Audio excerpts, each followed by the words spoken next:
Este vídeo é a terceira e última parte do conto Vermes da Terra, de Robert E. Howard, e um dos mais celebrados do autor.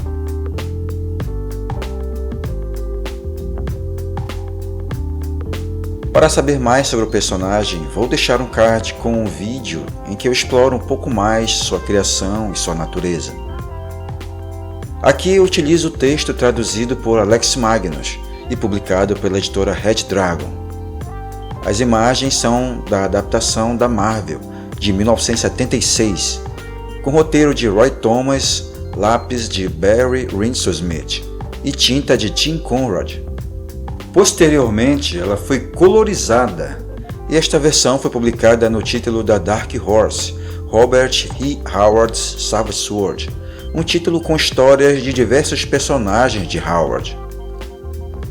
Nos dois vídeos anteriores, cujos links estarão aí no primeiro comentário, Bran Mak-Morn presencia a crucificação e morte que Roma, através do seu governador Titus Sula, traz a um de seus súditos.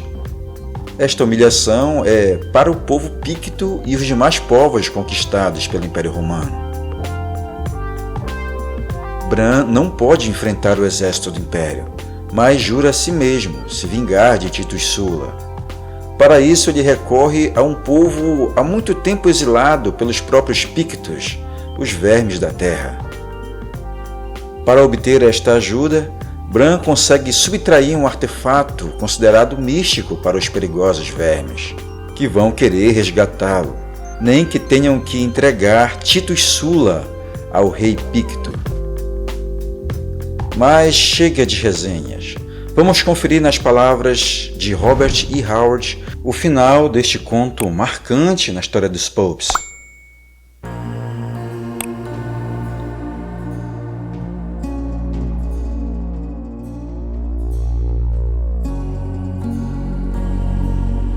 Bom, Bran embainhou suas armas. Eles devem prometer que não irão molestá-la por ter prestado ajuda a mim, e sua voz zumbia como um ronronar de um tigre caçador, que entregarão em minhas mãos Titus Sula, o governador de Eboracum, agora comandando a Torre de Trajano. Isto eles podem fazer. Como eu não sei, mas sei que nos dias antigos, quando meu povo guerreou com esses filhos da noite, bebês desapareceram de cabanas guardadas e ninguém viu os surrupiadores chegar ou partir. Eles entenderam? Mais de uma vez os baixos e terríveis sons se levantaram, e Bran, que não temia a ira daqueles seres, estremeceu novamente com as suas vozes. Eles entenderam, disse Atala. Leve a pedra negra para o anel de Dagon amanhã à noite, quando a terra estiver velada com a escuridão que antecede a aurora. Deite a pedra sobre o altar. Para lá eles levarão Titus Sula para entregá-lo a ti. Pode confiar neles. Eles já não têm interferido nos assuntos humanos há muitos séculos, mas eles irão manter a palavra. Bran assentiu com a cabeça e, virando-se, subiu a escada com Atla logo atrás dele. No topo virou-se e olhou para baixo mais uma vez, até onde sua visão conseguia alcançar. Flutuava um oceano reluzente de amarelados olhos puxados, voltados para cima. Mas os donos daqueles olhos mantinham-se cuidadosamente sempre além do círculo sombrio, criado pelo luzir das tochas, e assim o rei não conseguia ver nada de seus corpos.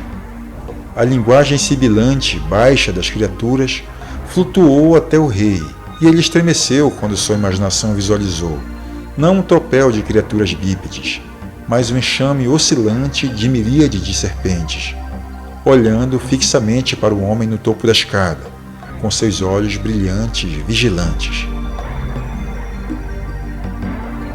Ele deslizou para a caverna superior, e Atla empurrou a pedra para bloquear novamente a entrada daquele lugar. A pedra encaixou na entrada do poço com precisão inquietante, e Bran foi incapaz de discernir qualquer rachadura no chão, aparentemente sólido, da caverna. Atla fez um movimento para apagar a tocha, mas o rei a impediu.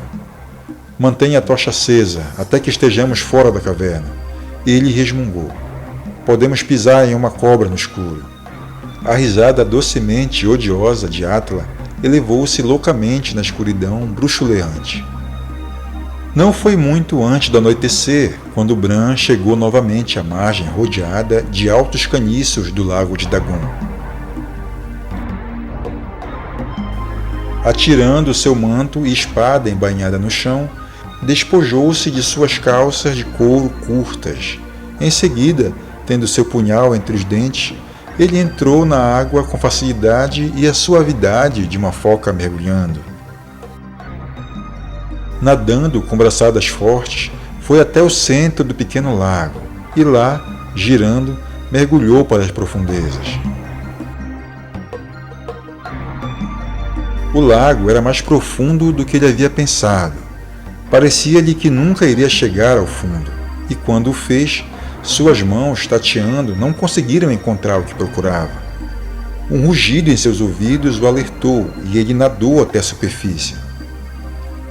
Tragando profundamente o ar refrescante, ele mergulhou novamente, e mais uma vez sua busca foi infrutífera. Por uma terceira vez, ele vasculhou as profundezas, e desta vez as mãos tateantes encontraram um objeto familiar na lama no fundo do lago. Agarrando firme o objeto, ele nadou até a superfície. A pedra não era particularmente volumosa, mas era pesada.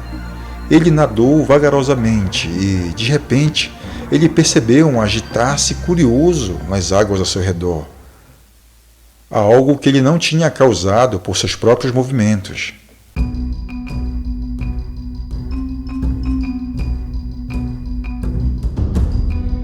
Empurrando seu rosto para baixo da superfície, tentou furar as profundidades azuladas com seus olhos e pensou ver uma obscura sombra gigantesca pairando lá embaixo. Ele nadou mais rápido, não por medo, mas por cautela. Seus olhos atingiram as águas rasas e engatinhou para cima, na margem nivelada. Olhando para trás, viu um redemoinho no fundo das águas que, em seguida, diminuiu afastando-se da vista. Bran balançou a cabeça, praguejando. Tinha desacreditado a antiga lenda que fez do lago de Dagon o covil de um inominável monstro das águas. Mas agora tinha a sensação de que sua fuga foi por muito pouco. Os mitos de tempos idos desta terra antiga foram tomando formas e voltando à vida adiante de seus olhos. Que forma primitiva espreitava debaixo da superfície desse lago traiçoeiro? Bran não arriscava conjecturar, mas sentiu que os homens do pântano tinham uma boa razão para evitar aquele local, afinal de contas. Bran vestiu seus trajes, montou o garanhão negro e atravessou os pântanos na desolação carmesim do arrebol do pôr-do-sol, com a pedra negra envolta em seu manto. Ele cavalgou não para sua cabana, mas para o oeste, na direção da Torre de Trajano e do Anel de Dagon. À medida que vencia as milhas que se estendiam à frente, as estrelas vermelhas piscavam no firmamento. A meia-noite passou por ele em meio àquela escuridão sem lua, e Bran continuou instigando seu garanhão. Seu coração estava em chamas, ansiando pelo encontro com Titus Sula. Atla regozijava-se com antecipação de assistir ao romano se contorcer sob a tortura. Mas tal pensamento não passava pela mente do Picto. O governador teria sua chance com as armas. Com a própria espada de Bran, o romano deve enfrentar a adaga do rei Picto e viver ou morrer de acordo com sua proeza. E, embora Sula seja famoso como um espadachim em toda a província, Bran não sentia a menor dúvida quanto ao resultado. O anel de Dagon ficava a alguma distância da torre, um círculo lúgubre de pedras descarnadas, alto e esquálido, plantado na vertical, com um altar de pedras rústicas no centro. Os romanos olhavam para esses manires com aversão. Eles acreditavam que os druidas lhes havia erigido. Mas foram os celtas, os pictos, o povo de Bran, que lhes havia construído. E Bran sabia muito bem quais mãos tinham erguido aqueles monólitos sombrios em eras perdidas, embora por que razões ele mal poderia imaginar. O rei não cavalgou direto para o anel. Ele estava consumido com a curiosidade sobre como seus aliados sombrios intencionavam cumprir sua promessa. Que eles poderiam arrebatar Titus Sula bem no meio de seus homens, ele tinha certeza, e mesmo acreditava saber como eles iriam fazer. E o rei sentiu o tormento de um estranho pressentimento, como se tivesse mexido com poderes de dimensões desconhecidas, e assim tinha libertado forças que não poderia controlar. Cada vez que lembrava daquele murmúrio reptiliano, aqueles olhos oblíquos da noite anterior, um sopro frio passava sobre si. Eles já eram repugnantes o suficiente quando seu povo os empurrou para as cavernas sob as colinas, há séculos. O que mais esses longos séculos de retrocesso teriam feito deles? Em sua sombria vida subterrânea, teriam eles conservado alguns dos atributos comuns à humanidade? Um instinto o impeliu a cavalgar em direção à torre. Ele sabia que estava perto. Não fosse pela densa escuridão, já poderia ter visto claramente seus contornos volumosos rasgando o horizonte. Mesmo assim, ele deveria ser capaz de vê-la vagamente.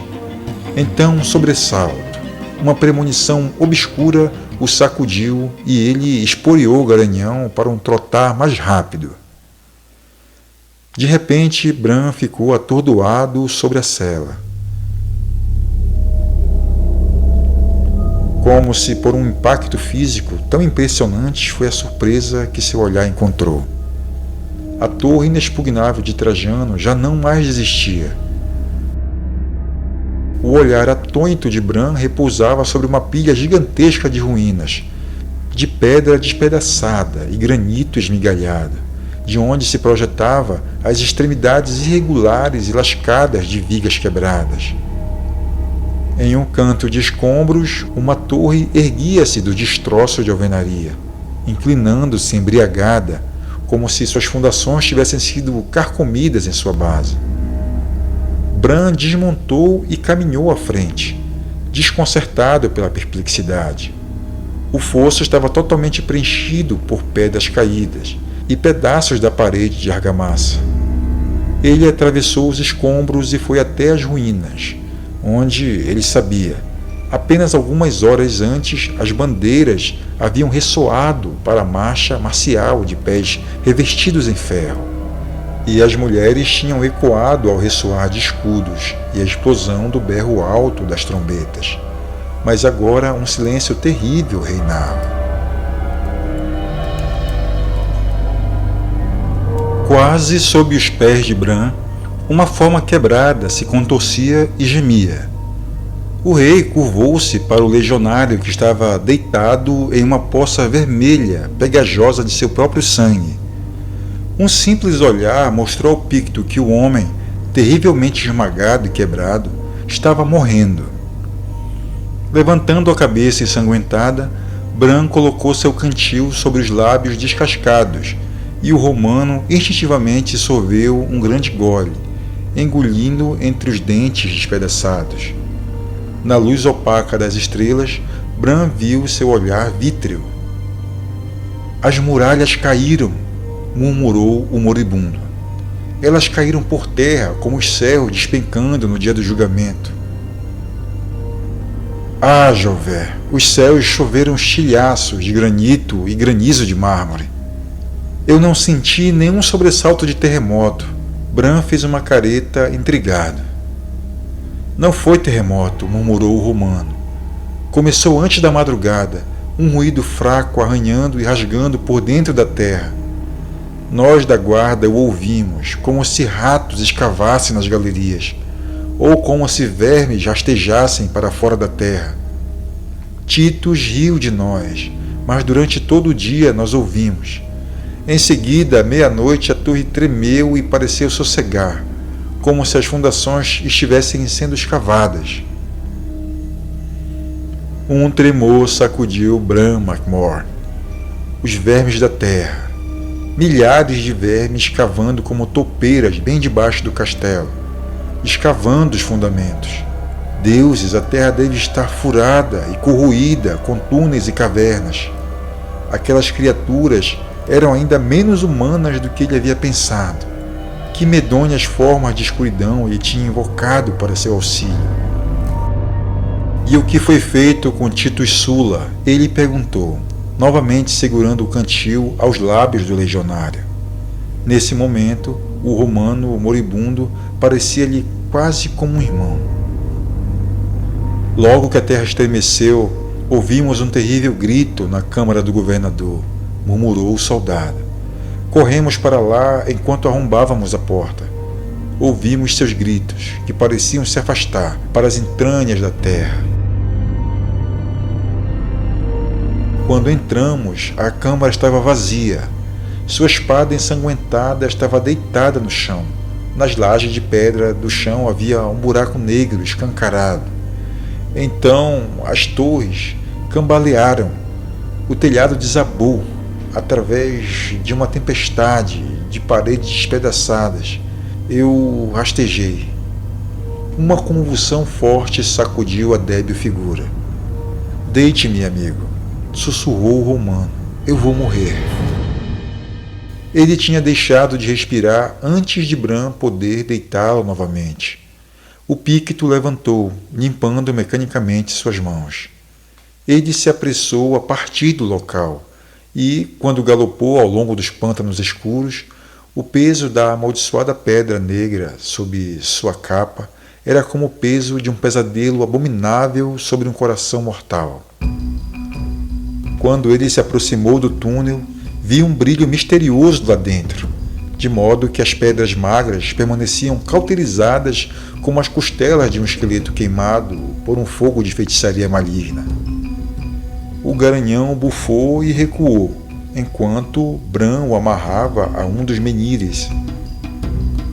Levando a pedra, ele entrou no círculo sinistro e viu Atla em pé ao lado do altar, uma mão em seu quadril, seu corpo sinuoso balançando de uma maneira serpentina. O altar brilhava com uma luz macabra, e Bran sabia que alguém, provavelmente Atla, tinha um esfregado com fósforo de algum pântano úmido ou lamaçal. Bran caminhou à frente e, chicoteando sua capa de sobre a pedra, atirou a coisa maldita sobre o altar. Eu cumpri a minha parte do contrato, ele rosnou. E eles a deles. Ela retrucou. Olhe, eles se aproximam. Bran virou, a mão instintivamente caindo para sua espada. Fora do anel, o grande garanhão gritou selvagemente e recuou checando suas cordas. O vento noturno gemia através da grama ondulante, e um abominável assobio suave se misturava com aquele gemido. Entre os menires fluiu uma maré escura das sombras, instáveis e caóticas. O anel foi preenchido com olhos brilhantes que pairavam além do sombrio círculo ilusório de iluminação projetada pelo altar fosforescente. Em algum lugar na escuridão, uma voz humana riu mansamente e balbuciou coisas sem sentido. Bran endureceu, as sombras de um horror arranhando em sua alma.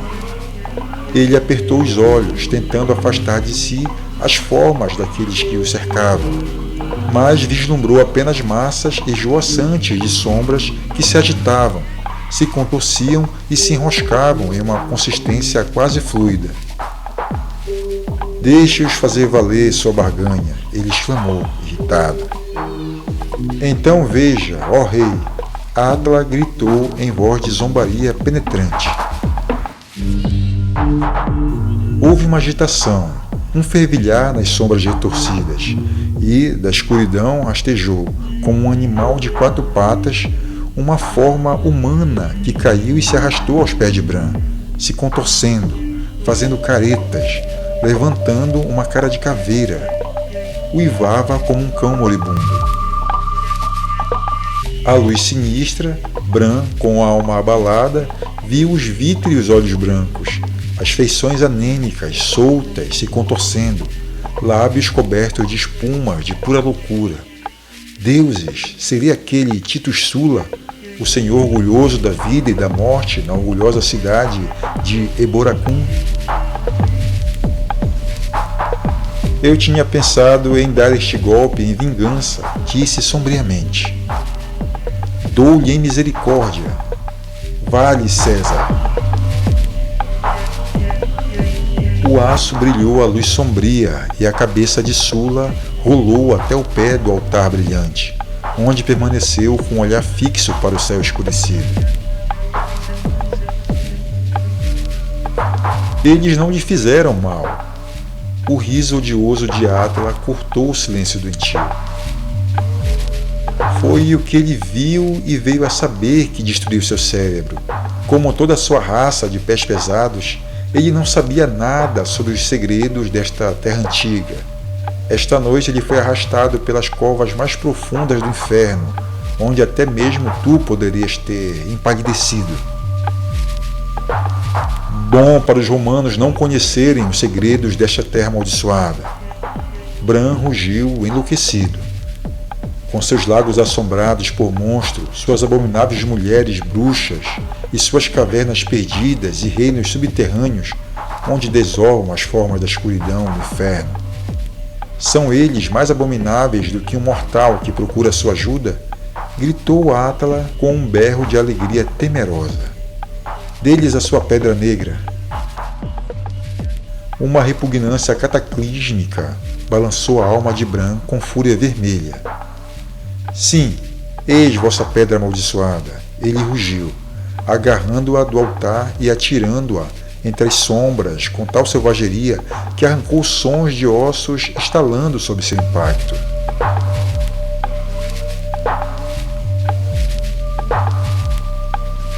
Uma terrível babel de línguas precipitou-se e as sombras soltaram um tumulto. Um segmento da massa se destacou por um instante e Bran soltou um grito de asco feroz. Embora tivesse sido apenas uma visão rápida da coisa, ele teve uma breve impressão de uma ampla cabeça estranhamente achatada, lábios pendentes contorcidos que descobriam presas pontudas e encurvadas, e um hediondo corpo disforme, atarracado que parecia mosqueado, cercado por aqueles olhos reptilianos que não piscavam. Deuses! Os mitos tinham-lhe preparado para o horror no aspecto humano, o horror induzido pela visão bestial e deformidade atrofiada. Mas aquele era o horror de pesadelo e da noite. Voltai ao inferno e levai vosso ídolo convosco, ele gritou, brandindo os punhos cerrados para o céu, à medida que as sombras espessas recuaram, fluindo para trás e para longe de Bran, como as águas imundas de uma maré negra. Vossos ancestrais eram homens, embora estranhos e monstruosos, mas, deuses, vós vos tornaste de fato medonhamente, que meu povo vos chama com desprezo, vermes da terra. Voltai para vossos buracos e tocas. Vós apodreceis o ar e deixais sobre a terra limpa o lodo das serpentes que vos tornastes. Goná estava certo, existem formas deveras abomináveis para se usar, mesmo contra Roma. Bran soltou para fora do anel como um homem que foge ao toque de uma cobra enrolada e desamarrou o garanhão. A seu lado, Átala estava gritando com riso de dar medo. Todos os atributos humanos caíram de seu rosto como uma capa na noite. Rei da terra pícta, ela gritou. Rei dos tolos, tu empalideces diante de uma coisa tão pequena? Fica e deixa-me mostrar os reais frutos dos poços. Corra, tolo, corra, mas tu estás manchado com a mácula. Tu os chamastes para fora, e eles hão de lembrar, e em seu próprio tempo eles virão a ti de novo. Bran gritou uma maldição sem palavras, e atingiu-a violentamente na boca com a mão aberta. A mulher cambaleou com o sangue caindo de seus lábios, mas seu riso diabólico apenas subiu mais alto.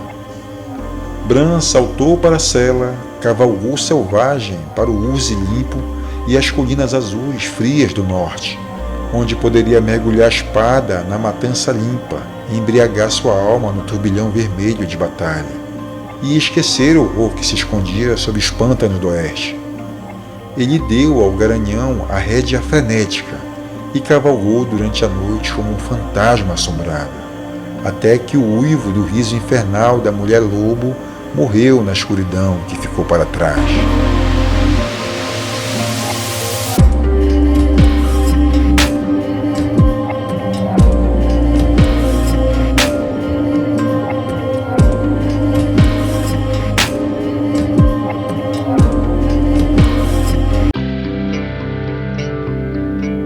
Pessoal, não esquece de descer o machado no like e se inscrever no canal. O Crônicas Iborianas é o canal do Conan e do Bran Mak Morn. Aqui toda semana tem conteúdo howardiano sendo postado. Futuramente vou trazer este conto de forma completa, sem cortes, utilizando a versão em cores. Apenas se você puder e quiser, agora já pode apoiar o canal. Lá embaixo do vídeo você tem a opção Valeu, que pode clicar e apoiar nosso trabalho com algum valor. Deem uma navegada pelas playlists do Crônicas. Com certeza você vai curtir o conteúdo. E também deixa lá o seu comentário para interagir comigo. Então é isso aí, pessoal. A gente se encontra daqui a pouco no próximo vídeo. Valeu, tchau!